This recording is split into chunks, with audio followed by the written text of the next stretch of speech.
Okay. Yeah. Looks good. Okay. Hi there, and welcome to this webinar. My name is Henrik, and with me I have Martin. Hello, everybody. Hello. He is my co-host today, and will take care of the comments and pay attention and make sure I don't speak too fast. Absolutely. Are you ready? I'm ready and I'm very excited. Cool. We're here to take you through one of our most popular webinars. It's called 5 Things Every Mac User Must Know About Their Mac. And this webinar has been a game changer for thousands of people before. And I'm quite sure that you will learn a lot and enjoy it. To get the most out of the webinar, we strongly recommend you to have a pen and a piece of paper and note down where you find things difficult. If you have any questions, you can also comment. And yeah, it's pretty important to just pay attention and note things down. If you stay until the end of the webinar, you get the whole presentation as a PDF. So it's quite important to not write down everything. It's more important to pay attention to the webinar and follow through the whole thing. That way you will get the PDF and you can repeat what you want later. Before we start with the content of the webinar, we'll wait a bit more for the others and we'll check if the technicals is all okay. Yeah. So how does it look, Martin? The sound is on and people are getting on board. Yeah. So I think we're good. Cool. Yeah. Let's just get to it then. If you experience any issues with the sound during the webinar, we hit Command R. Refresh the page. Yeah, or refresh the page in whatever way. And if you have any other issues, just feel free to reach out to us. So, before we start with the content, we just want to show you a short little movie about what we do and how we teach people. So, please enjoy. For more than 6 years, we've helped people to understand and get the most out of their Apple products. Many people spend a lot of money on essential technology and gadgets without really knowing how to use it properly. And suddenly, they face a lot of challenges. We know technology can be difficult, and that's why we created our online courses where we teach you how to use your Apple products in a simple and understandable way. Our online courses are perfect for beginner and intermediate Mac, iPad, and iPhone users. Because the courses are online, you can learn whenever and wherever you want. We'll teach you everything you need to know, from the basics of the Mac to advanced productivity and security. If something is difficult, you can simply rewind and watch it again. We look forward to teaching you and hope you'll learn something new.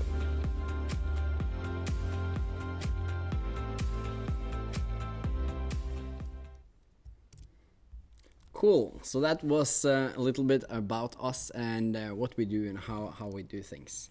Now I want to get started with the presentation, and Martin will still be with you in the comments. So just feel free to comment and reach out if there's anything at all. So, the 3 most important reasons why people love our online courses compared to our classroom teaching or classroom teaching in general is quite simple. Most people struggle with the same things, and I know this because I've been doing this for quite a long time, and I've also done a lot of group courses and classroom courses. But mostly it's pretty much the same, and you can learn most of it with online courses. Then the good thing about the online courses or video-based courses is that it can be done whenever and wherever you want. So you can do it at your own pace, you can repeat as many times as you want, and you can do whatever you find difficult more times, or you can learn whatever you want. So that's pretty good. So who am I and how do I know this? I am Henrik Ruud. I'm 24 years old. I'm from Norway. So you can probably hear that, or you've probably heard that already, but I hope you won't mind the accent. I'm the CEO, founder, and a technology teacher. I've worked at Humac, an Apple Premium seller for many years, and I was responsible for the coursing and one-on-one business there. I also have a lot of Apple certifications, and when I was 19 years old, I started an Apple IT consultancy. So I've been doing this for quite some years now, and we have tens of thousands of members in Norway and all over the world. So it's pretty cool. The goal of this webinar is that you should learn something new, you should understand a bit more about your Mac, how to utilize it, and basically make things easier for you. The plan for the webinar is as follows. We start with some common Mac myths, then we go into the 3 fundamentals of the Mac, which are really important, but most people do not know about this, which is pretty bad. Then we go into photos and Finder tips, mission control and spaces, and 5 things you should never do. And the parts of the webinar are kind of connected to each other. So what we start to talk about in the first, when we talk about the myths, will come up later. So if there are things you do not understand or you're struggling to keep up, it's smart to just keep on paying attention, and you might get an answer in the end, or you can just watch the webinar or repeat it with the presentation afterwards. When we've done the main part of the webinar, we're going to have a quick recap. Then we have a special offer for you. We have questions and answers where Martin basically summarizes the most important questions from the comments. And also we have some sent answers or questions from before the webinar. And if you stay until the end of the webinar, you'll get a nice surprise and a free ebook, the whole presentation as a PDF. Okay, so most of you, or some of you at least, probably feel a bit like this. So Apple products in itself are pretty easy and some of the best products to use in the world. And one thing in itself is not necessarily that difficult. But when all these different things add up, it all becomes pretty difficult. So let's say using your iPhone might be okay, but then you have a lot of passwords. Then your photos start becoming complex and overwhelming. Then you need a backup, and all of a sudden you forget your password for your Apple ID or another online account. So all these things together become very challenging. So what we try to do is always to break things down and make it as easy and understandable as possible, and put a smile on your face and encourage you to try and learn how to do this yourself. So based on 6 years experience, I know this will be a game changer, and I'm really looking forward to teaching you. A little disclaimer before we go on. We are an independent company. We are not associated with Apple or in any way. All our advice and what we do are recommendations, and we are not responsible for what you will be doing yourself. The webinar is based on High Sierra, the newest operating system on the Mac, but it doesn't necessarily matter if you have another operating system. If you want to learn more about any of our legal and privacy terms, just go to this URL and you can read everything you want there. Let's get to it. Is everything good in the comments, Martin? It seems fine. People are getting there and absolutely paying attention. Perfect. Then let's start with the myths. So, 6 common Mac myths. The Mac is an amazing device, but there are many myths out there, and some can even be harmful or dangerous to believe in. Let's explore them together and get them straight. The first myth is that viruses do not exist on the Mac, and that is unfortunately not true. Then, a Mac is safer than a PC. A Mac is faster than a PC. You can't right-click on a Mac. You don't need to restart your Mac. A Mac doesn't need a backup. You have iCloud. So all these things are quite common to believe, and I do not blame you. It's very, very normal. Unfortunately, they're all wrong or not entirely true. So let's explore each and every one of them. Viruses do exist, although they are more seldom, or it's more difficult to get a virus on a Mac than a PC, for instance. It is most definitely possible. You do not necessarily have or need to have an antivirus program on your Mac as compared to on a PC, but it can be very beneficial. It basically depends on how much sensitive information and and stuff you have on your computer or your Mac. So it is possible to get a virus. You do not necessarily need an antivirus. The most important thing is that you back up your Mac regularly and pay attention. Then, a Mac is safer than a PC. This is kind of connected to the first one, but if you have a weak password, your hard drive is not encrypted or anything like that, your Mac is not necessarily safer than a PC at all. The only thing is that it's a bit more difficult to do certain things, but you can be hacked and lose your data in the same way that you can or could on a PC. So it's important to just realize this and not be too naive in a way. You have to be careful with your Mac as well. A Mac is faster than a PC.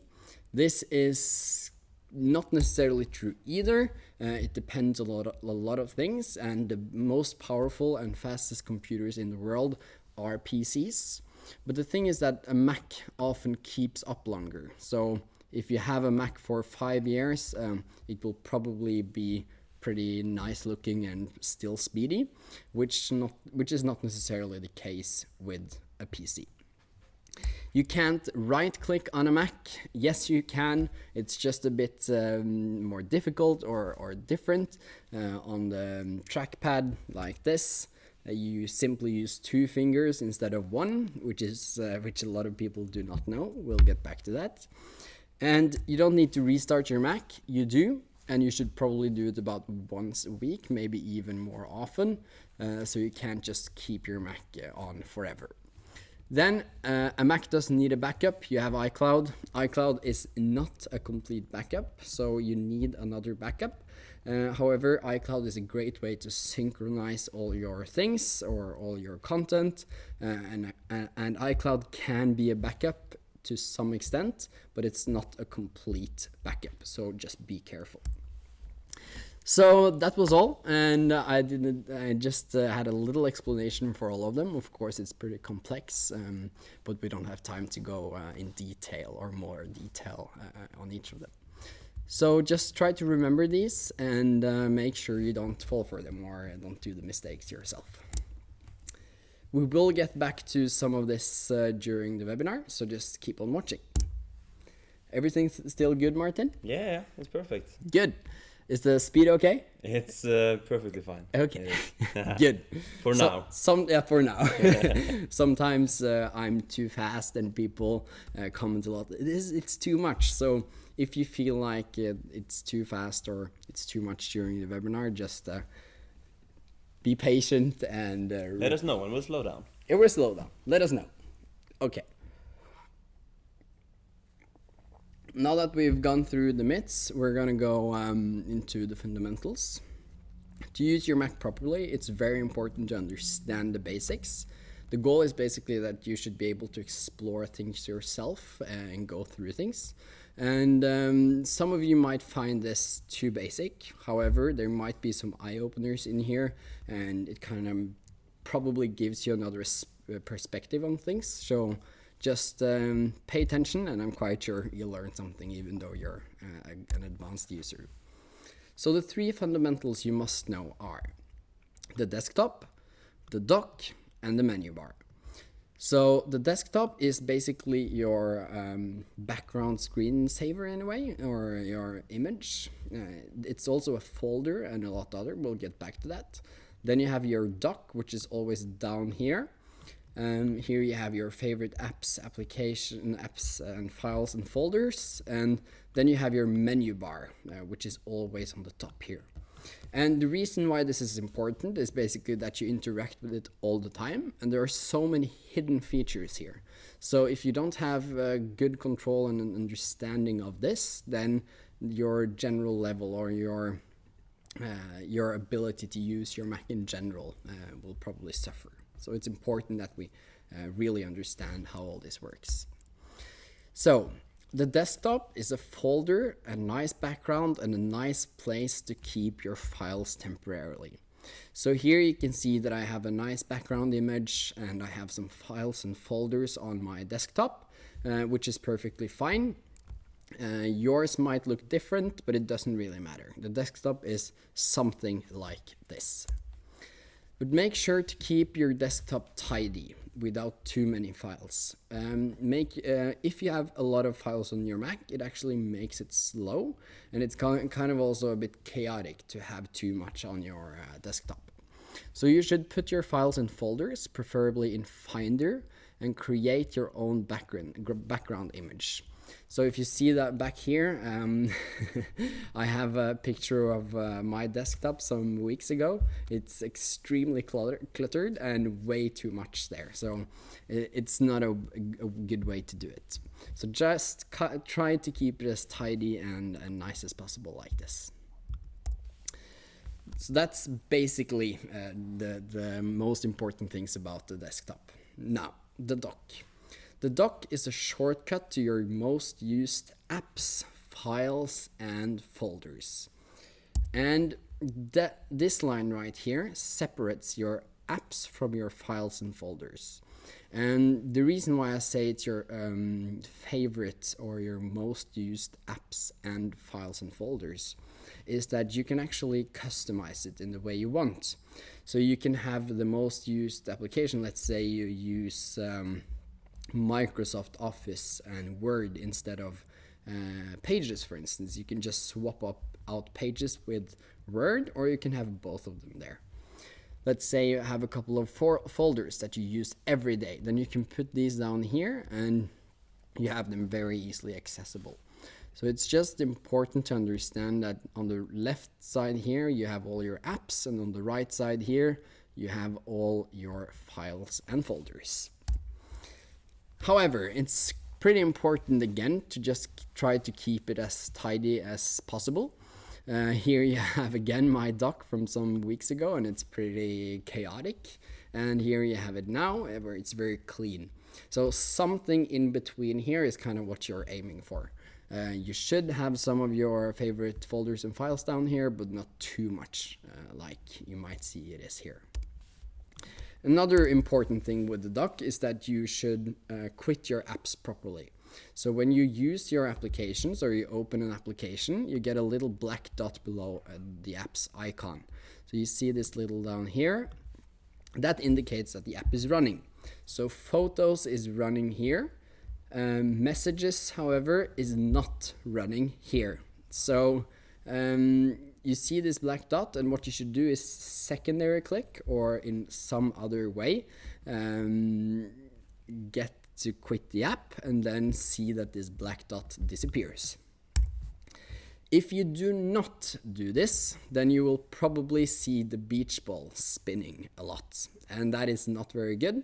It's a sign that you're pushing your Mac too hard and that your hard drive is slow or something is not good.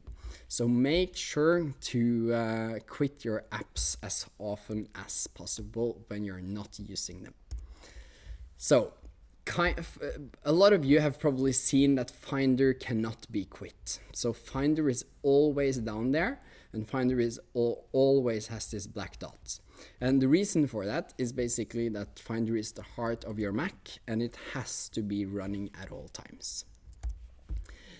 So that was a little bit about the dock. Now the menu bar. The menu bar gives you tons of hidden opportunities and functions. And again, it's very important to know how to use it. In addition to showing you almost all the keyboard shortcuts on the Mac, the menu bar is important and must be explored in many other ways. For instance, it's the only way to, or it's not the only way, but it's the fastest and best way to connect to Wi-Fi. It's the only way to get to preferences in an application. And it's basically a hub for a lot of functions which you need quite often. Just like the dock, the menu bar is divided into two parts. The left side is app specific and the right side is general. So when you use your Mac, then, and you for instance use Finder, then you'll see that it says Finder here. And when you change to Safari, for instance, it will say Safari. And with it, all the settings and everything within the menu bar and everything kind of below every one of these will change. The right side is also customizable to a certain degree, but it's much more fixed in a way. It's much more general. It's equal across all Macs, but when you use specific apps, it might change a bit. So, what is the menu bar really? When you click at, for instance, the Apple icon in the top left corner, you get some options, and that is basically what happens throughout the menu bar. So here you can see that you can read about your Mac, you can go to System Preferences, App Store, you can shut down your Mac, and a lot of other stuff. So it's just important to click around in the menu bar. You also have preferences for different apps. So when you're using Safari, for instance, you see here that I can click Safari and then go to Preferences, and I will then get all the different settings and options that I have within Safari. And this is true for all applications. Then you have Help. Here you can either search for or read through knowledge base articles. So it's pretty neat. You can find a lot of good stuff here if you're stuck or if you just want to find something specific. I use this help function quite often, and it's very, very useful. And now a little bonus tip. Now we've been through the desktop, the dock, and the menu bar, but if you don't know how to secondary click, then all of this will not be too interesting, really.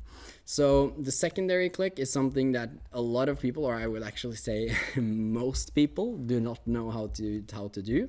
And when you don't, it's kind of like not knowing how to use the Mac properly, because you need it for so many things. So what is the secondary click?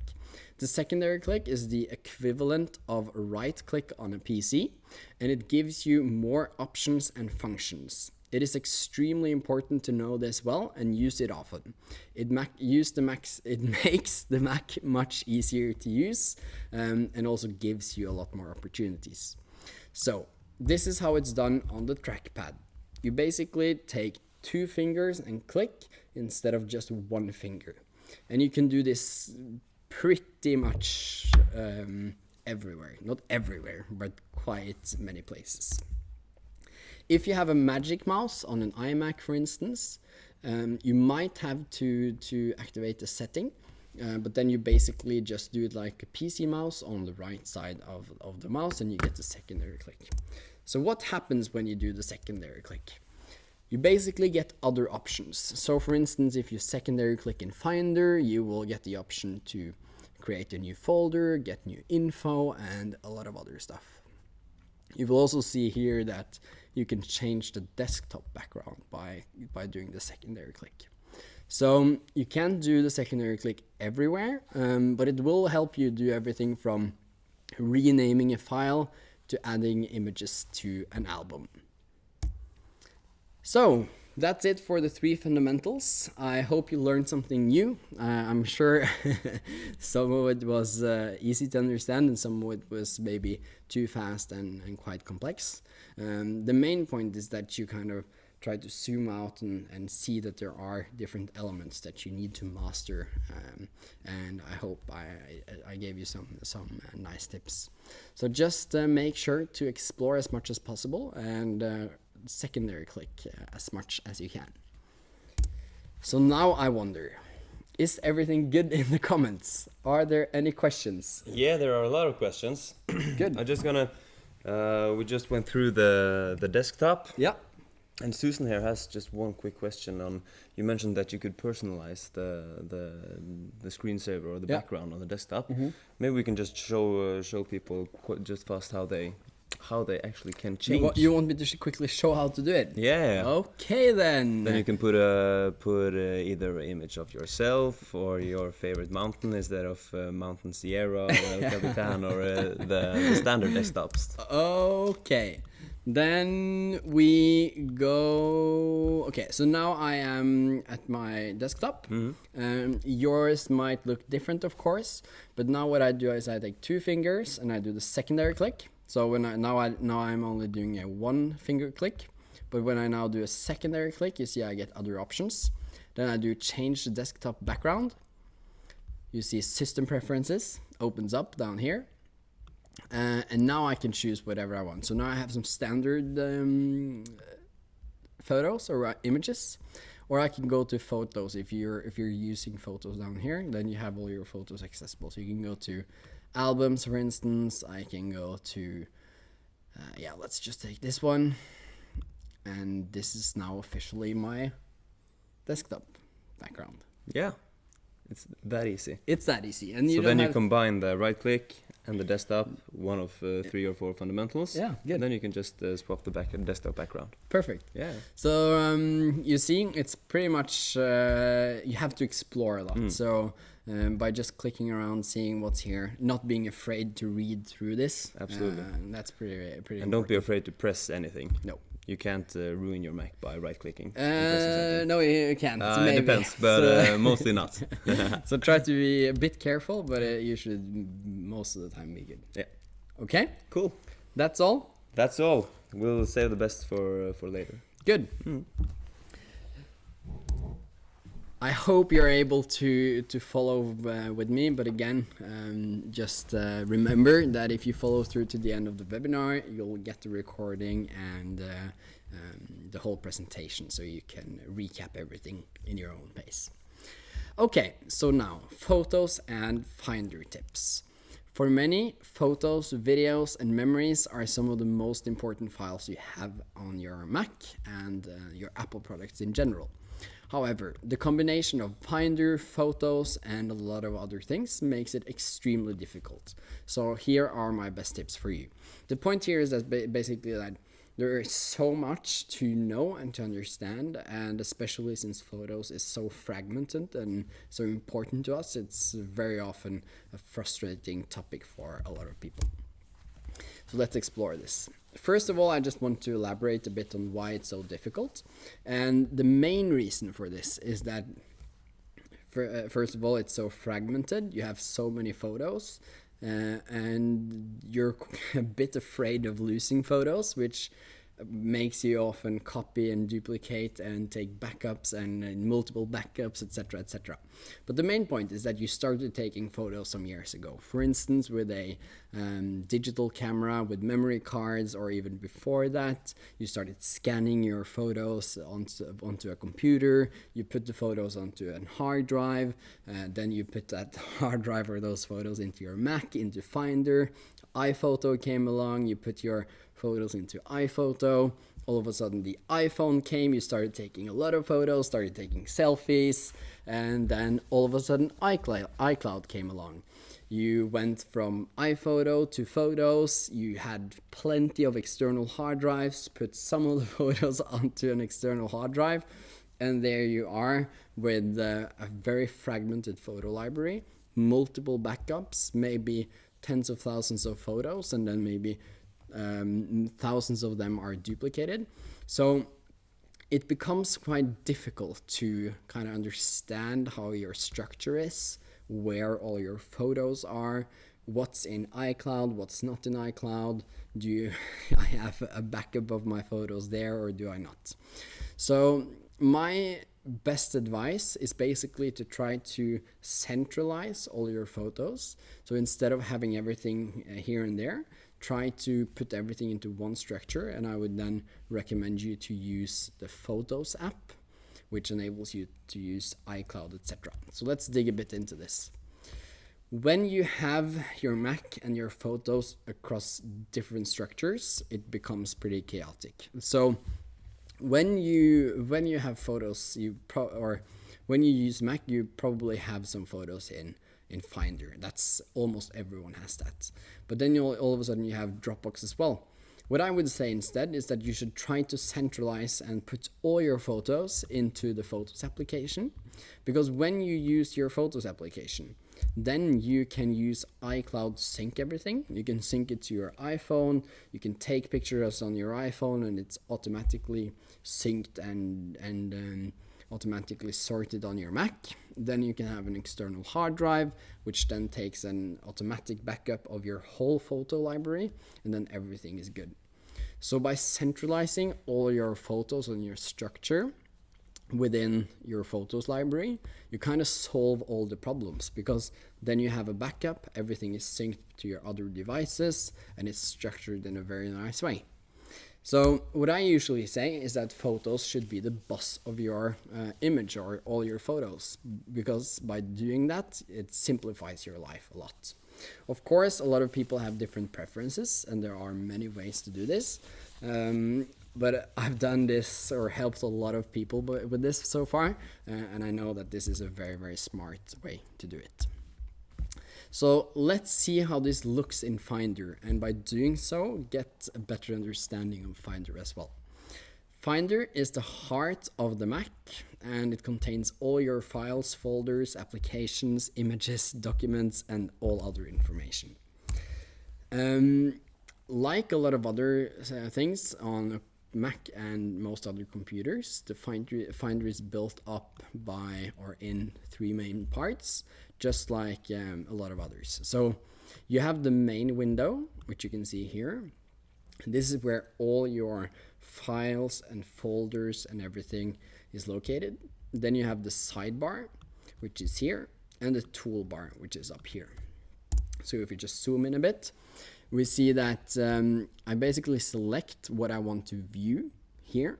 Then I see all of this here, and then I use the toolbar to change the view, create new folders, rename the files, and all of this, which is basically the way you work with Finder. So when it comes to photos, you basically have a photos library, which is a library file within Finder, which contains all your images, albums, etc. So it will probably look something like this. But you can also structure your files and photos or images in folders and subfolders. So it will in the end look something like this, but I'll be showing you how this looks in real life quite soon. Okay, so let's now take a look at how this looks on the Mac, how to create folders, and a couple of tips to make Finder easier to use. Let's see. Okay, so now again we are here on my Mac, and now I've just changed the background photo, so you can see that right there. If I now go to Finder and then I open Pictures, it will probably look a bit like this on your Mac as well.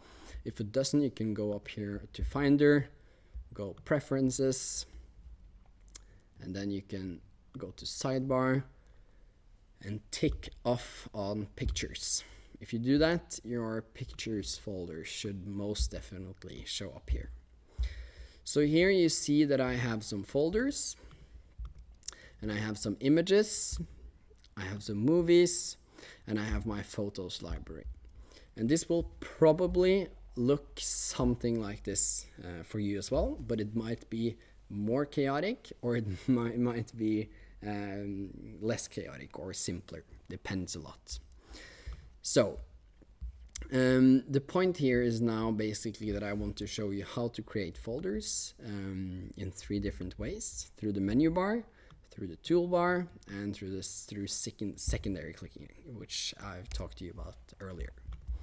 So one way to do this is to go up here in the menu bar.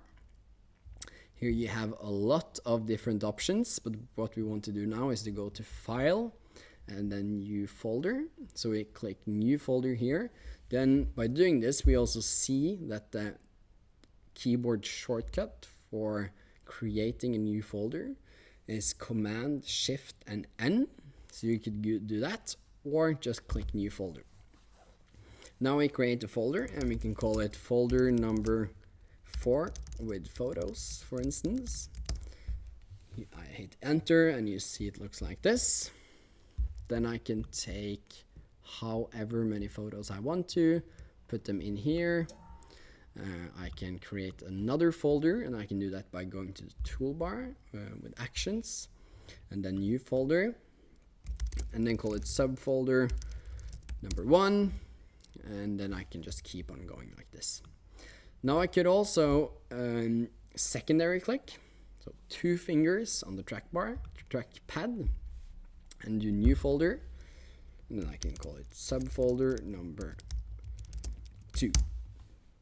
So this is basically the way you work with your Finder structure and your folders. So it's pretty much up to you how you prefer to do this, but the point of showing you this right now is to show you how you can work with your Finder structure and how Finder works. So now we've talked about how you create folders. Now I also want to talk to you about how you can make Finder a bit easier to use. So one thing is to change what is called recents or all files, which is a custom folder when you open Finder, or the standard folder when you open Finder, to a custom folder which you choose yourself. So if you see when I open Finder now, I get straight to documents. And for you, that might be what you want, but for most people, you end up in recents or all your files, which is pretty confusing quite often. So what we want to do is we want to go to Finder and then Preferences. Again, we're using the menu bar. It's very important to know this and to use the menu bar as often as possible. Then I go to General and I click New Finder Windows Show,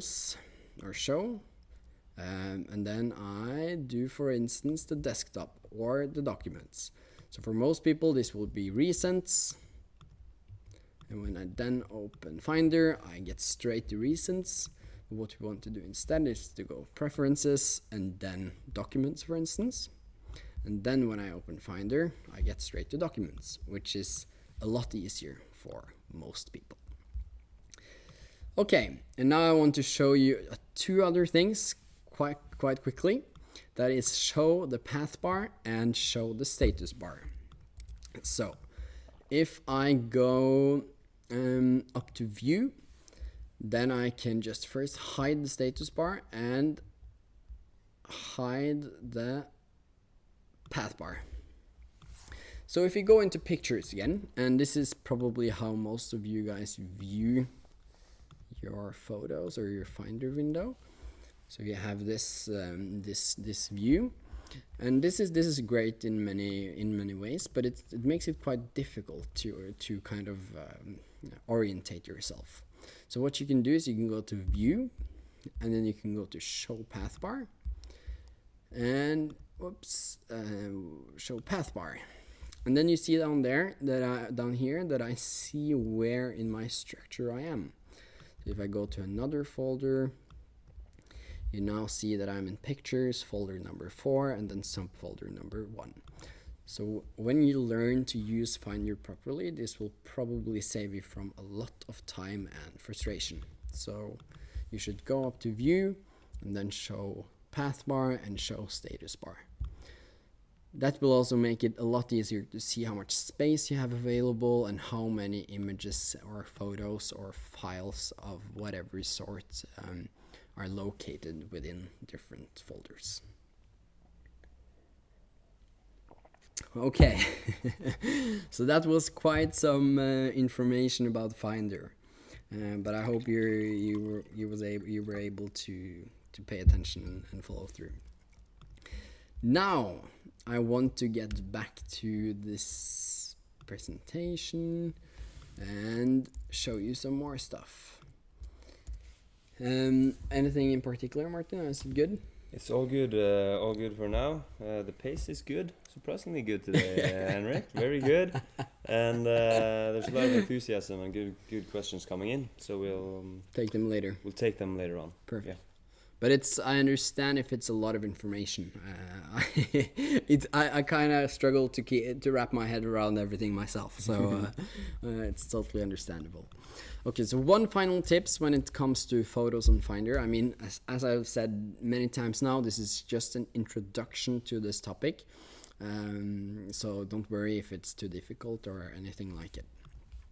But when you're using the Photos application, a lot of you will find it difficult to navigate or to see where you are, kind of. And what you should do is you should make sure that you're viewing or showing the sidebar. So the sidebar makes it a lot easier. And you show the sidebar by going to View in the menu bar. Again, we have to use the menu bar. So you go to View and then you show the sidebar. Go to View and show the sidebar and you will probably get this just like it shows here. Makes things a lot easier. Okay, so now we've been through some myths, we've been through the 3 fundamentals, and we've talked a lot about photos and Finder. Now we're going to go a bit more into efficiency, which is another way or an important part of using your Mac. And this part will not necessarily be about efficiency, but it's an efficiency tip or a function or a topic. But it does also make it a lot easier to get a perspective and kind of see what you're doing on your Mac. So it's not all about efficiency, it's also about understanding things and making it easier to use. So when you use your Mac, it's quite often full of applications, windows, and things quickly become chaotic. Mission control is a genius way of getting a bird's eye overview, so you basically zoom out a bit of everything you're doing, making it much easier to use your Mac. So this is how mission control looks. So when you have a lot of applications running at the same time, you basically hit a button or do something with your fingers, and then you see everything you're doing at the same time. It looks something like this, maybe not exactly, but something like it. So to activate mission control in Spaces, you do one of the following 3 things. You either press F3 on the keyboard, or you click the mission control icon in the dock, or you do 3 fingers, or it could also be 4 fingers on the trackpad and push upwards. So let's have a look at how this looks in real life. So when I want to activate the mission control or show you how this works, I first of all want to have some applications running, otherwise it's kind of pointless. So I'm just going to open a couple of applications like this. Now I have a lot of applications running. Maybe this is how it's always looking for you, it's pretty common. I can open this one as well. Okay, so now if I press F3, you see that I zoom out and I see everything that's running. You can see that I'm in Oslo in Norway right now, probably not where you are. And I can press F3, jump back and forth between all different kind of applications. And this makes everything a lot easier, because when you feel lost, when you do not know where in the system you are, what application you're in, where is my Word document, whatever, you can just press F3 and you get an overview very, very quickly or fast. So I strongly recommend you to start using this. Now that I've opened a lot of applications and pressed F3 a couple of times, I'm not going to go into more detail. Of course, there's a lot more to it. I need to quit my applications, so I can do that using the menu bar, or I can do it by secondary clicking in the dock and then doing quit. So as you can see, a lot of the things that I've taught you or taught you so far is very applicable to how you're going to use your Mac in the future. So now I just... Okay, so that was a bit about mission control and Spaces. Now to the last part of the content of the webinar, which is 5 things you should never do. So there are plenty of things kind of connected to the myths we started the webinar with that you should avoid. These could harm your Mac in general, or it could put you in a very bad position once something goes wrong. So these are pretty, what should I say, basic, but a lot of people forget this quite often. So let's see what these 5 things are. What not to do: don't keep your Mac powered on forever. Don't let apps remain open when not in use. Don't push your hard drive's space to the limit all the time. Do not ignore app updates, and don't skip backing up your Mac. So what you do instead? You should turn off your Mac at least once a week. You should quit apps when you're not using them. You should have about 10% or at least 10 gigabyte free space at all times. And you should update your apps as often as you can. It's also quite important to take a complete backup with Time Machine at least once a week. So this was pretty fast, but just stay till the end of the webinar. You'll get this list, and it's important for you to remember to do this. Most important thing here, I would say, is to turn your Mac on and off quite often and take a complete backup with Time Machine and an external hard drive like this. Very, very important. Okay, everything still okay in the comments? Yeah, just some comments on that. It's a lot content. Yeah, it's pretty much to grasp. Yeah. But as you mentioned, we'll send an email with some relevant links and info, and also there's a nice surprise coming up pretty soon. Good. So that was the main part of the webinar. This is everything we've been through so far. We've talked about common Mac myths, the 3 fundamentals, photos and Finder tips, mission control and spaces, and things you should never do.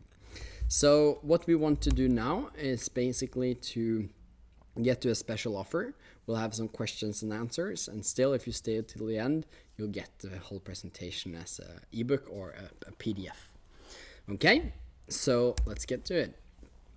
This webinar has been quite intense, fast-paced, and maybe a bit unstructured and a lot to grasp. At least it's been quick and has covered some very, very important topics. But if you have learned something new and you want to learn even more, or you want to just learn everything we've talked about today properly, I've got a perfect offer for you. This webinar was just the beginning, and it only covered the most important parts of everything. So we basically talked a lot about concepts, things you should do, things you should not do, but we didn't really go into how to do the different things and teach you how to take the backup, how to insert the hard drive, what to do, what not to do. And that's also quite important. So it's not enough to know that you should take a backup. You have to know how to take the backup, how often, etc., etc. So what is this? The Ultimate Mac Bundle is a combination of an online course and an ebook or some course material, which basically covers everything you need to know about your Mac to understand it, to get the most out of it, to avoid all the pitfalls, and to basically love to use your Mac. This course is perfect for you if you want to understand your Mac, structure your files, know the basics properly, and be able to use your Mac confidently and on your own. It is an easy to understand video course that will teach you everything from the basics to how to structure your photos. And this is the structure of the course. We start with the basics, where we talk about everything you need to know. We start with the most basic question of them all, which is what is a Mac, and we explain and elaborate on that. Then we go into apps, installing and recommended apps. We go into Spotlight and search. We go into iCloud and everything you need to know about the cloud. That's not necessarily only about iCloud, but about cloud services in general, what to do and not to do. Then we go into Finder, and we talk about efficiency. We go into photos and how to do everything we've been talking about today with regards to photos. And then we go into security, the must-knows about viruses and backup, what antivirus application we recommend, how to take a backup, and how to just do the basic security functions on your Mac. So this is the structure of the whole course. This is what one of our 30,000 members say about us and this course, the Ultimate Mac course or Ultimate Mac Bundle. And of course, you have 100% satisfaction and money back guarantee. So if you do not learn anything, if it's too easy, if it's too difficult, if you do not find it nice, then you can just ask for the money back and we'll refund it immediately. Online courses have many advantages, so you can learn at your own pace, you can watch a lesson and you try it yourself, and that is probably the biggest difference from the webinar, that you can try it yourself once you've watched the lesson. Here we kind of go through everything, and then you have to try to remember or do it at the same time. It's simple and understandable and step by step. You can retake the course as often as you want, and you have lifetime access. So what do? You purchase the course, you watch a lesson, you get immediate access to the course. I explain things in a simple and understandable way, at least as simple as I can. Then you try what we've been talking about yourself, which is the best way you learn. And if you find something difficult, you get back to the lesson and you rewind it. And you basically enjoy your Mac. The Mac bundle or the Ultimate Mac course will teach you everything you need to know. So it's pretty nice. What is really the difference from the webinar? It includes an ebook and it's an online course. So that is quite a big difference in itself. But you have more content, you have more topics, you have better explanations, you have step-by-step instructions on how to do things on the Mac. It's more structured and to the point, it's short and sweet, and you have lifetime access. So there's quite a big difference between the webinar and watching the course and kind of interacting with all of that. This is how the course experience looks. You basically get access to your membership area. We have courses like this. You can watch a lesson. You see here that the progress of your course is just ticked off, so you can go back, you can start the course today, you can get back a week or a year later and just continue on what you're working on. So let's just summarize this. The Mac bundle, the Ultimate Mac bundle, is the only Mac course you truly need, teaching you everything from the basics to pretty advanced stuff. It includes the Mac Essentials ebook, which makes it very easy to learn. You get lifetime access, 100% satisfaction, and money back guarantee. And now we have a special offer. For this next 72 hours, you have 50% off. It's now $49 and it's normally $99. So you go to this URL and you can purchase the course and read everything about it there. This is a limited offer, so if you learned something new from this webinar, I highly encourage you to check it out. Okay, so now let's get to some questions and answers before we wrap up. Are you up for more? I don't know if the viewers are, but I am, of course. Yeah, I think they are. There are a lot of good questions coming in. Some of them, or most of them, are related to what we've gone through today. Yeah, good. So we can just start off pretty easy. Yeah. Or with a pretty concrete question here. We talked about the security and backing up people who have several Macs and want to take care of everything that is on their Mac. Yeah. What's the best backup solution? So first of all, I just want to emphasize that iCloud for your Mac is not a backup. So it's very important to just have that settled. Then what you should do when you have one or multiple Macs, you should always have external hard drives, because these are local. So when things are in the cloud, you're not quite sure what's going on. But when you have your own external hard drive on your desk, it's quite certain that your data is there. And it's the best way to have it. So you should use an application or a software kind of in the Mac called Time Machine. So you basically connect your hard drive and you start Time Machine and you back up your Mac that way. Yeah. But I can't show you how to do it now. That's in the course as well. Yeah, it's in the course, right? Yeah. So we go through everything there, but it takes some time and you have to format your hard drive and do some settings. Yeah. Speaking of the Mac bundle, there are some guys here who just got their new or first Mac. Yeah. And there are some of them who have had Mac for 3, 4, or 5 years. Yeah. The content of the Mac bundle, is it relevant for both beginners and to some extent intermediate? Yeah.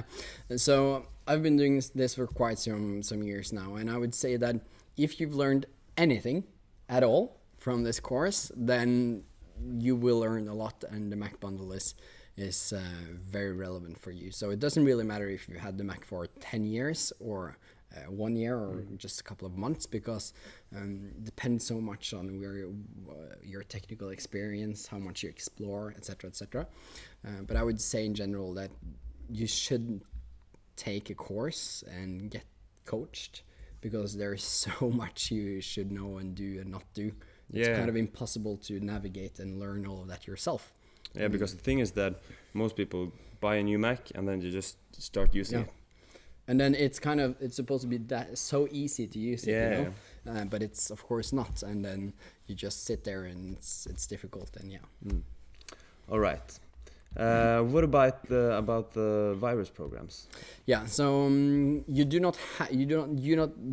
not necessarily need to have an antivirus or a virus program or an application, but I would recommend you to have one if you have sensitive files, if you're afraid of viruses, etc. So then you should probably use an application that is installed through the App Store, because that's pretty much always the best way to install applications. I would just start with one you should not use, which is MacKeeper. It's a very common application, and they do a lot of they try to scare you, fake threats. Yeah. Through their marketing, and you download it and try to make you pay. But you should probably use Bitdefender, which you install through the App Store, and it's free. Yeah, so that's pretty good. Cool. And there are others, of course, but it shouldn't be too complex, you know. It should be easy and just what you need. Yeah, with Bitdefender you can just do a deep scan, and then it'll take care of the rest. Good. Cool. Then we'll take lastly a topic that I know you're very fond of. Yeah. You mentioned some efficiency tips earlier. Mission control, Yeah, with mission control. What's your best efficiency tip? So mission control is a combination of efficiency and just understanding the basics and getting an overview. But my favorite, and what I know that people love, is keyboard shortcuts. Yeah. So just using the keyboard to do a lot of stuff saves you a lot of time, especially for tasks like copying and pasting and stuff like that. Yeah. Quitting apps, opening apps, searching. Yeah. Everything. Okay. Yeah. Good. Cool. I'm sure there were tons more questions, but I think we just have to wrap up. Try to keep it around an hour. I think that's more than enough for most of you. Cool. So now I just want to wrap everything off up. Remember that we have the 50% discount for the next 72 hours. Feel free to tell a friend in need, someone you know who might use this or find this useful. Thank you very much for watching, and we look forward to seeing you again. Bye for now. Goodbye. Bye.